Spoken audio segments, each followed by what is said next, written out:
students, today we will learn and revise the most important topic of English grammar, that is modal auxiliaries. In our previous lecture we have learned about some importance of modal auxiliaries, that is a helping verb. Let us revise and learn it again. Okay, let us start with modal auxiliaries.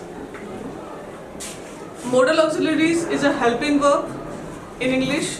Verbs, बेटा जब हमने verbs prepare किए थे, at that time we learned that verbs are of two type. One is helping verb and other is main verb. So it falls in the category of helping verb. Helping verb further divided into two parts. One is primary auxiliary and second is modal auxiliary. So modal auxiliary में हम क्या changes देखते हैं या उनमें क्या difference है? सबसे पहला, one modal can express more than one meaning. एक modal auxiliary एक से ज़्यादा meaning को express करता है. जैसे can, it express ability plus it express permission. For example, I can drive a car. I can run very fast. Similarly, permission, can I go? Can I help you?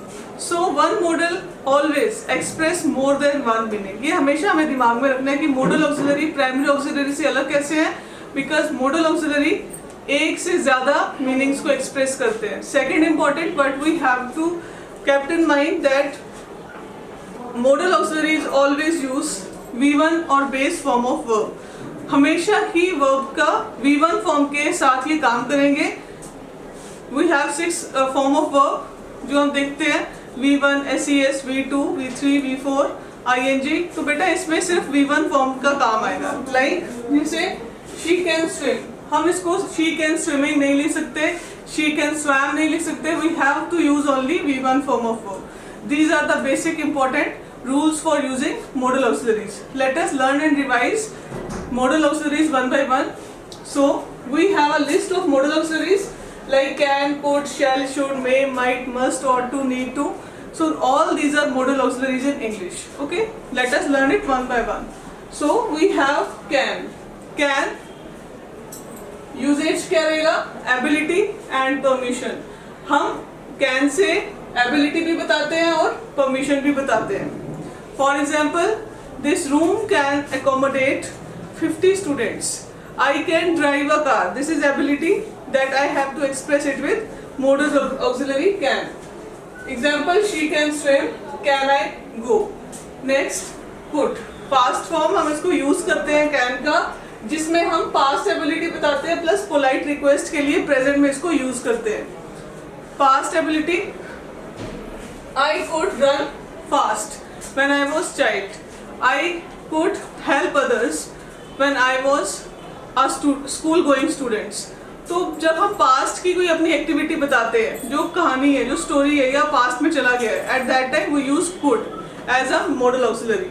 Then could you help me, polite request, अगर आपने किसी से कुछ मांगना है या कुछ उसको देना है, then we use it in present also. Could you help me, could you lend me your pen please. So it also uses for polite request. May is a modal auxiliary that is use for permission and possibility. Is a formal permission. बेटा may से हमेशा हम formal permission मांगते हैं plus possibility बताते हैं. कौन सी possibility? Stronger possibility. आज हमें मौसम थोड़ा सा बादल लग रहे हैं, सो पॉसिबिलिटी है कि बारिश आएगी, तो उसमें जो हम मॉडल ऑक्सिलरी यूज करेंगे that is may. It may rain today. Possibility, chances ज्यादा है. हमारी टीचर आज स्कूल आएगी, चांसेस ज्यादा है कि वो आएगी. Our teacher may come today. अगर उसके chances कम रहेंगे तो हम बोलेंगे she might come today. So there are difference between weaker possibility and stronger possibility. Always for stronger possibility we use may and for weaker possibility we use might. Right? Similarly हमें कोई formal permission लेनी है, कोई office है, school में या किसी bank में, कहीं पे भी जहाँ हम जाते हैं जहाँ पे हम formal permission लेते हैं, बोलते हैं may I come in, may I ask you a question. So for this we always use may. May I come in? It may rain today.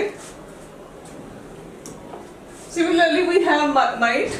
तो बेटा might जो है वो weaker possibility express करता है as compared to may. It always express stronger possibility. It might rain today. He might be late. कोई school आया, कम chances है कि वो लेट होता है, तो वो कैन से he might be late. Must necessity express करता है, it expresses necessity and strong advice. Necessity, you must complete your homework today, मतलब कि नेसेसिटी है, we don't have any other chance, we have to complete it in given time, there is a necessity of this. You must wear a helmet, that is a necessity, हमारी necessity है कि हमें helmet wear करनी है, you must where helmet.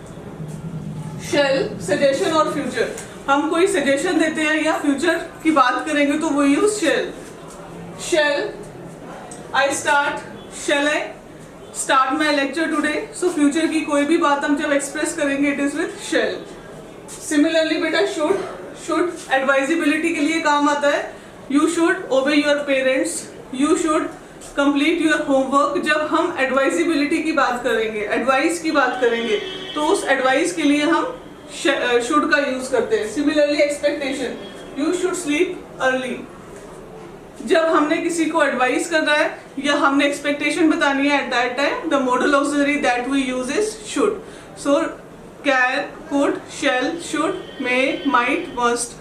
Hope कि आप लोग इनको पूरे यूजेज के साथ एग्जाम्पल्स की प्रैक्टिस करेंगे so that you can learn it better, right.